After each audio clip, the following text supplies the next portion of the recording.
Hey guys, it's Kristana, and I am the owner and creator of Bella Renovare, and I'm also on the design team for Prima Marketing. So today what we're going to do is I'm going to show you how to use the artisan powder. Okay, I've gotten a lot of questions about the artisan powder.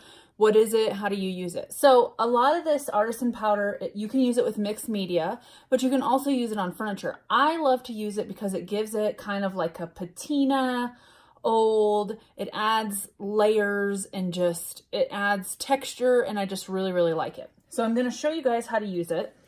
It comes in a ton of different colors.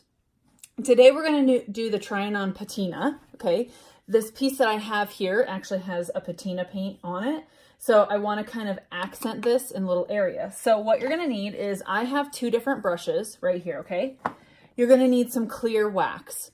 If you want to use a colored wax, you can. I just like clear because it's just easier. So I'm using Dixie Belle's Best Dang Wax in Clear. It goes on white, but it will dry clear. So what I do is I kind of do it in these little crevices right here. So can you see that? A little bit closer. So I like to do it in these crevices, kind of where the powder will sit, where I can kind of just put it on there and it'll just stay. Okay. You can use the powder anywhere. You can mix the powder into stuff, but this is how I like to use it. So I'm just going to show you really quick how I do it on, ornate pieces, the little accent pieces. So we can just put a little bit on here. Okay. The reason why I'm doing the wax is because this powder needs something to stick to. So you can use your favorite wax. This is just the wax I prefer. And now we've got the patina, the trying on patina. It comes with a little screen on it, okay? And so it's a loose powder. Do you see that? It's a loose powder. It's got a screen on it. So what I do is I take a brush and I kind of set it on top of there first. I let it kind of fall onto the piece.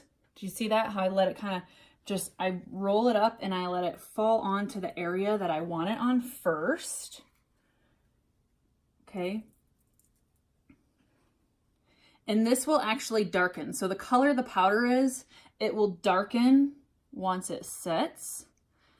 So now that I have set it right there, what you can do is you can kind of just go through and kind of swipe it a little bit to get it to mix in with that wax so that it will sit. And you can go through later. If you don't want it like on here, I'm going to wipe it off with my finger, but you could take a rag and just wipe it off. It's super easy so that you can kind of manipulate where it's going to go.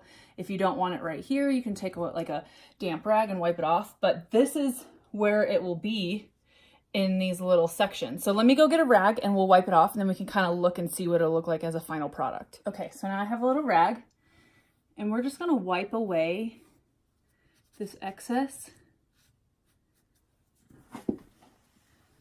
Wipe it away with some light pressure. You can either dip this back in. So what you could do is you could dip it back in your wax and you can kind of go over that area and it almost erases it.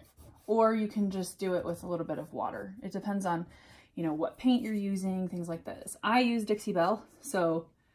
But do you see how we've kind of pulled it away and it's now in the accents?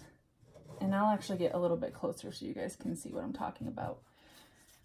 And that powder, what it does is it sticks. So hold on, let me switch. Okay, so do you see how the powder is kind of sitting on there? Now we've done like an aged look. And again, you can take like a wet rag and wipe this off if you don't want it. But now it's gonna be in those creases. And this is the patina. And look at how awesome that looks. So it's just kind of sitting there. And this wax right here, this is Dixie Belle's clear wax. It'll dry, and once it dries you won't see that white on there. But like right there, we did the patina on here. You can kind of put some wax underneath and dab it on there and it'll be on there. So that is how you use the artisan powder. It's super easy. You can use it on a flat surface, but I just prefer to use it for furniture. I prefer to use it in these little ornate pieces. So that is how you use it on furniture. Super easy. And if you want to seal it, you can, but I would let it sit for a little bit so that way it soaks, and then it soaks into the wax and it kind of has time to cure. So thank you guys so much for watching. I hope that was helpful.